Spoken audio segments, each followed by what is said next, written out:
ఓం నమో వెంకటేశాయ. తిరుమల గురించి అందరికీ తెలుసు. కానీ తిరుపతి నగర హృదయంలో వెలసిన ఒక మహావైష్ణవ క్షేత్రం గురించి ఎంతమందికి తెలుసు? ప్రపంచంలోనే అరుదుగా శయనించిన విష్ణుమూర్తి దర్శనం లభించే దివ్య క్షేత్రమే శ్రీ గోవిందరాజస్వామి వారి ఆలయం.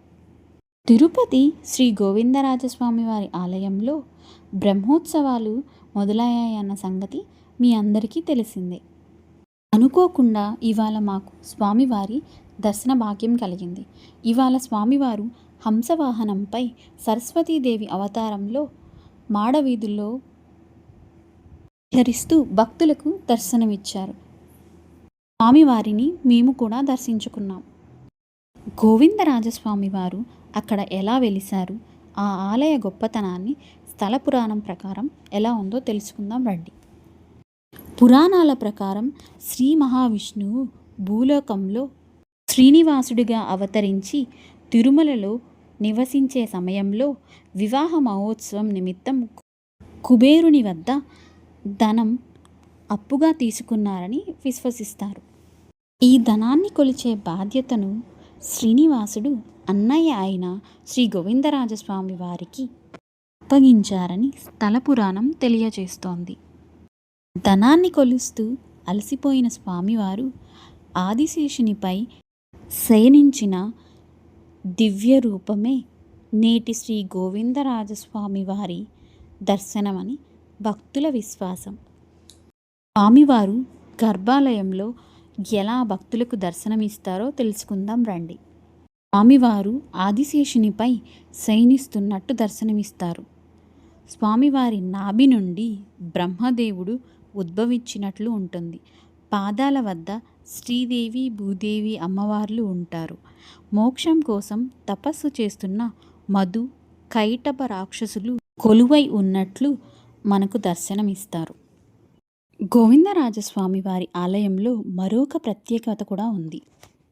ఇక్కడ స్వామివారు 3 రూపాలలో భక్తులకు దర్శనమిస్తారు. శ్రీ కళ్యాణ వెంకటేశ్వర స్వామివారు నిలుచున్న రూపంలో, శ్రీ పార్థసారథి స్వామివారు కూర్చున్న రూపంలో, శ్రీ గోవిందరాజస్వామివారు శయన రూపంలో దర్శనమిస్తారు. ఇలా 3 విధాలుగా దర్శనమివ్వడం ప్రపంచంలోనే అరుదైన విశేషంగా భావిస్తారు. అంతేకాకుండా గోవిందరాజస్వామి వారి ఆలయంలో శ్రీ ఆండాళ్ అమ్మవారు, శ్రీ పుండరీకవల్లి అమ్మవారు, సుదర్శన చక్ర తల్వార్ సన్నిధి, భగవద్ రామానుజాచార్యులు, తిరుమల నంబి, అనంతల్వార్లు కూడా దర్శనమిస్తారు. స్వామివారిని ఉదయం 5 గంటల నుండి రాత్రి 8:30 వరకు దర్శించుకోవచ్చు.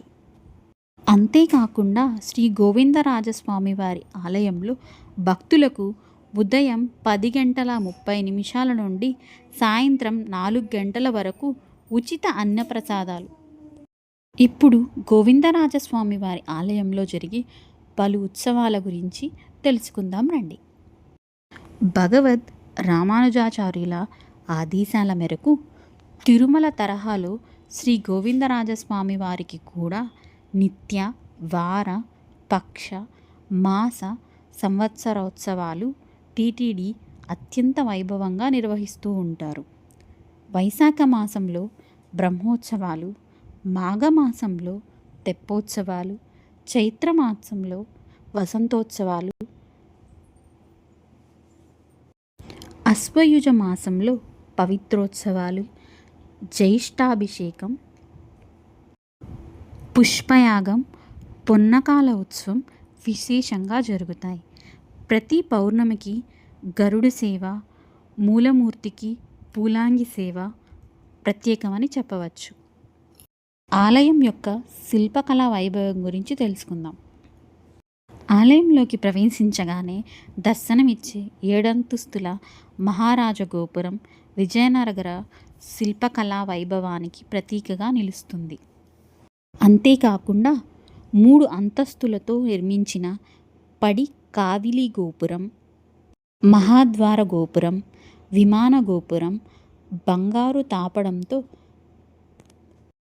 ప్రతి రాతిలోనూ అద్భుత శిల్పకళ కనిపిస్తుంది. భక్తి, చరిత్ర, కళ అన్నీ ఒకేసారి అనుభూతి కలిగిస్తాయి. గోవిందరాజస్వామి వారి ఆలయంలో ఉన్న మండపాల గురించి తెలుసుకుందాం రండి. ధ్వజారోహణ మండపం, మహామండపం,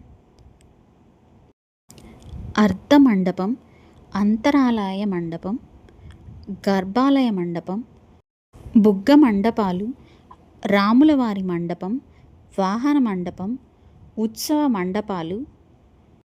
అక్కడి శిల్ప సంపద భక్తులను మంత్రముగ్ధులు చేస్తాయి. ఆలయ కైంకర్యాలను పర్యవేక్షించేందుకు రామానుజాచార్యుల వారు తిరుమల శ్రీ వెంకటేశ్వర స్వామి వారి ఆలయంతో పాటు శ్రీ గోవిందరాజస్వామి వారి ఆలయంలో ఉత్తర మాడవీధుల్లో పెద్ద జీఆర్ మఠం, సన్నిధ వీధుల్లో చిన్న జీఆర్ మఠాన్ని ఏర్పాటు చేశారు.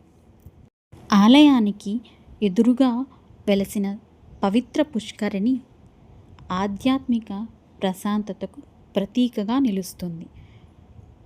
తెప్పోత్సవాల్లో అలంకరించిన తెప్పపై స్వామివారు విహారం ఎంతో అద్భుతంగా ఉంటుంది. కలియుగ వైకుంఠమైన తిరుపతిలో వెలిసిన శ్రీ గోవిందరాజస్వామి వారి ఆలయం దర్శించుకున్న భక్తులకు రుణ విమోచనం, మానసిక ప్రశాంతత, ఆధ్యాత్మిక ఆనందం కలుగుతాయని స్థల పురాణంలో పేర్కొంది. తిరుపతికి వచ్చిన ప్రతి ఒక్కరూ ఈ దివ్యక్షేత్రాన్ని తప్పకుండా దర్శించుకోండి. మరిన్ని డివైన్ అప్డేట్స్ కోసం శ్రీజయ వ్లాగ్స్ని తప్పకుండా సబ్స్క్రైబ్ చేసుకోండి. మీకు మా వీడియోస్ నచ్చితే ఒక లైక్ చేయండి. స్వామివారి విశిష్టతను మీ ఫ్రెండ్స్కి, ఫ్యామిలీ మెంబర్స్తో షేర్ చేయండి. ఓం నమో వెంకటేశాయ.